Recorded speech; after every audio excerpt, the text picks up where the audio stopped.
या दहशतवादी हल्ल्यानंतर भारतात पाकिस्तान विरोधात प्रचंड रोष आहे आणि पाकिस्तानला धडा शिकवण्याची मागणी संपूर्ण देशातून होतीये। केंद्राने पाकिस्तानला दिलेला मोस्ट फेवर्ड नेशन हा दर्जा काढलेला आहे आणि पाकिस्तानवरून येणाऱ्या वस्तूंवर 200% इम्पोर्ट ड्युटी लावण्यात आली आहे। पाकिस्तान विरोधात भारतीय व्यापाऱ्यांमध्ये देखील रोष आहे आणि त्यामुळे पाकिस्तान सोबत व्यवसाय करण्यासाठी भारतीय व्यापाऱ्यांनी नकार दिलाय। पाकमधून येणारे सिमेंट, खजुराच्या आयातीवरही ब्रेक लागलाय। मध्य प्रदेशमधल्या झाबुआमधून मोठ्या प्रमाणात टोमॅटोची होणारी निर्यात देखील थांबवण्याचा निर्णय आता स्थानिक शेतकऱ्यांनी घेतलाय अशी माहिती कळतेय।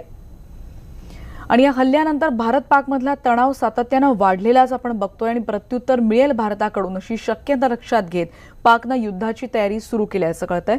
टाइम्स ऑफ इंडिया या वृत्तपत्राच्या बातमीनुसार विविध आघाड्यांवर पाकने युद्धजन्य परिस्थितीचा सामना करण्यासाठी तयारी सुरू केली आहे। सीमेवर असलेल्या हॉस्पिटल्सना सज्ज राहण्याचे आदेश देण्यात आलेत। याबाबत पाक प्रशासनाकडून हॉस्पिटलला एक पत्रकही पाठवण्यात आलंय। प्रत्येक हॉस्पिटलमधले 25% बेड हे जखमी सैनिकांसाठी आरक्षित करण्यात आलेत। बलुचिस्तानमध्ये पाकचा लष्करी तळ ज्यांना पूर्ण तयारीत राहण्याचे आदेशही देण्यात आलेत अशी माहिती कळते आहे। पाककडून कुरघोडी थांबत नाही आणि त्यामुळे नाईलाजास्तव पाणी रोखण्याचं पाऊल उचलत असल्याचं केंद्रीय जलसंपदा मंत्री नितीन गडकरी यांनी म्हटलं आणि असं असलं तरी पाकिस्तानची प्रत्यक्ष पाणीकोंडी होण्यासाठी 6 वर्षांचा कालावधी लागेल। पर पाकिस्तान ये सौहार्द भी गायब हो गया।